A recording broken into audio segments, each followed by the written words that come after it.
Bapa kami dalam surga, kami mengucap syukur kepadamu. Engkau telah memberikan kesempatan kepada kami untuk tetap boleh bernafas sampai hari ini. Itu semua karena kebaikan-Mu dalam hidup kami. Sebentar lagi kami akan merenungkan sebagian dari firman-Mu. Tolong Tuhan berkati perenungan hari ini, agar melalui firman-Mu, Roh-Mu dapat bekerja dalam hidup kami. Terima kasih Tuhan Yesus, di dalam nama-Mu kami telah berdoa. Amin. Shalom, salam sejahtera yang dari Tuhan kita Yesus Kristus dimanapun saudara sekalian berada. Hari ini kita sama-sama akan belajar sebuah tema yang berjudul Iman Perlu Diuji. Terambil dalam Kejadian 22 ayat 1-19. Namun kita akan membacakan ayat yang kedua saja. Demikian firman Tuhan. Firman-Nya, ambillah anakmu yang tunggal itu, yang engkau kasihi, yakni Ishak, pergilah ke tanah Moria dan persembahkanlah dia di sana sebagai korban bakaran pada salah satu gunung yang akan kukatakan kepadamu. Saudara sekalian, bagaimana perasaan Anda jika semua impian yang telah kita capai, doa-doa yang telah dijawab Tuhan, kemudian Tuhan izinkan ada masalah terjadi? Perasaan awal kita bahagia karena Tuhan telah menjawab impian yang sudah ditunggu-tunggu. Ternyata Tuhan izinkan untuk diambil kembali. Pasti ada perasaan kecewa dan perasaan sedih di dalam hati kita. Kejadian tersebut juga dialami oleh Abraham ketika Tuhan hendak memerintahkan Abraham untuk mempersembahkan anaknya sebagai korban persembahan bakaran bagi Tuhan. Ketika Ishak anak Abraham lahir dan tumbuh besar, tiba-tiba Tuhan berkata kepada Abraham, ambillah anakmu yang tunggal itu, yang engkau kasihi, yakni Ishak, pergilah ke tanah Moria dan persembahkanlah dia di sana sebagai korban bakaran pada salah satu gunung yang akan kukatakan kepadamu.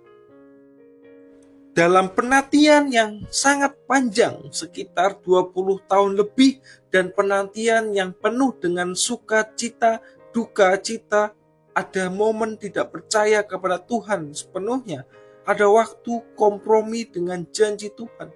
Semua sudah dilalui oleh Abraham. Namun ketika doa-doa, impian, harapan, dan janji-janji Tuhan telah tergenapi dengan kehadiran seorang anak laki-laki, Tuhan perintahkan untuk dipersembahkan kepada Tuhan.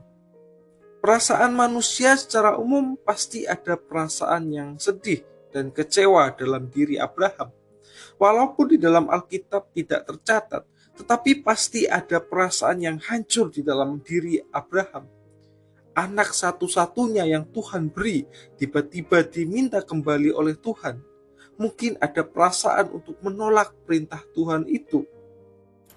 Namun kalau kita membaca bagian selanjutnya, Abraham justru tidak menolak perintah Tuhan atau protes kepada Tuhan supaya anaknya Ishak tetap hidup. Justru Abraham langsung mempersiapkan diri dan peralatan yang digunakan untuk membuat mezbah korban bakaran kepada Tuhan. Tidak ada alasan yang lain Abraham untuk mau menerima perintah Tuhan tersebut. Tuhanlah satu-satunya alasan bagi Abraham untuk mau mempersembahkan anaknya. Selama ini Abraham telah mempercayakan dirinya dan keluarganya kepada Tuhan. Abraham percaya kepada Tuhan dan mengenal siapa itu Tuhan. Abraham memilih untuk taat kepada Tuhan. Ada ketaatan total yang dilakukan Abraham untuk melakukan perintah Tuhan yang tidak masuk akal ini. Setelah Abraham mempersiapkan diri untuk pengorbanan Ishak dan menghunus pisau ke leher Ishak, malaikat Tuhan berseru, "Jangan bunuh anak itu dan jangan kau apa-apakan dia, sebab telah kuketahui sekarang bahwa engkau takut akan Allah dan engkau tidak segan-segan untuk menyerahkan anakmu yang tunggal kepadaku." Saudara sekalian, apa yang dapat kita pelajari dalam bagian dari cerita firman Tuhan ini? Ketaatan perlu diuji untuk melihat seberapa kesetiaan kita kepada Tuhan. Apakah kita setia atau taat kepada Tuhan yang memberikan janji-janjinya, ataukah kita hanya setia kepada janji yang Tuhan beri kepada kita?